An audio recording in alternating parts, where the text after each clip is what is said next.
not showing any symptoms. So joining us now, former White House physician, Dr. Ronny currently running for Congress out of Texas. Good to have you with us. Thanks, Shannon. Appreciate you having me. In a moment like this, do you think it's important that the president or the vice president who were at CPAC, who had contact with these people, should be tested? Or is the message, if you don't have symptoms, don't worry about it?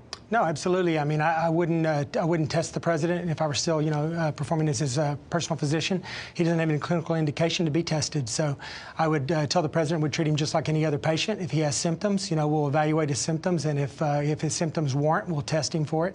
But in the meantime, I wouldn't test him unless he had any clinical indication to do so, and I suspect that's probably what's happened. I was reading an interesting article this weekend.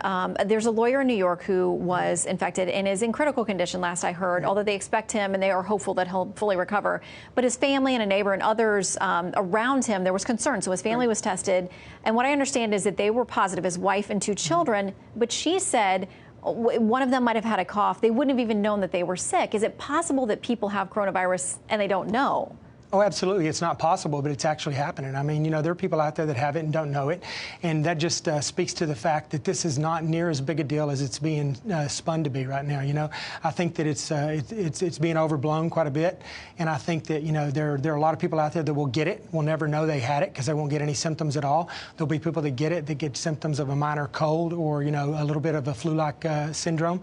They'll move on and they'll either not go to they won't seek medical care at all. They'll just get well in a few days. Some people will go and seek medical care, and they'll be diagnosed with the cold or the flu or something.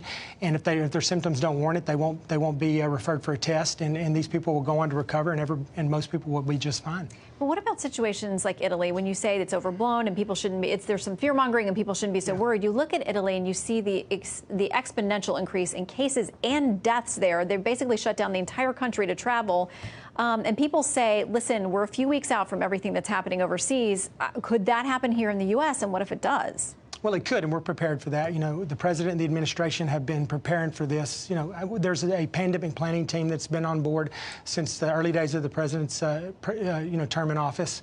And they look at these things. They look at these new, novel, upcoming viruses, and they look for the threat that they pose, and they're prepared. And, the president and his team have been doing everything they need to, based on the situation as it is right now, to combat this. And we're in the mitigation phase right now.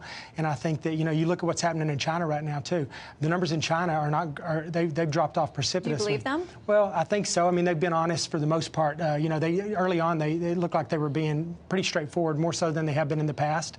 So, but whether we believe that or not, we can look at what's happening right here in the United States right now. And we have, 600 cases of it right now. We have 26 deaths, I mean, look at what happens with just the influenza, with the seasonal flu. There's about 34 million people a year that get influenza, just the seasonal flu.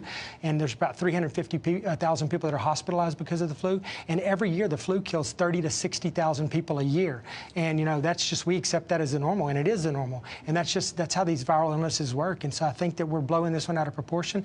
I'm a little disturbed that I think some of it is being politically driven. I think that, and that bothers me, that we're scaring people for political reasons. And I just hope that's not going to continue to happen. Yeah, well, wash our hands, cover our coughs, all those things. Maybe it will stop some of the flu, too, in addition to the coronavirus spread. Dr. Jackson, good to have you with us. Thank you.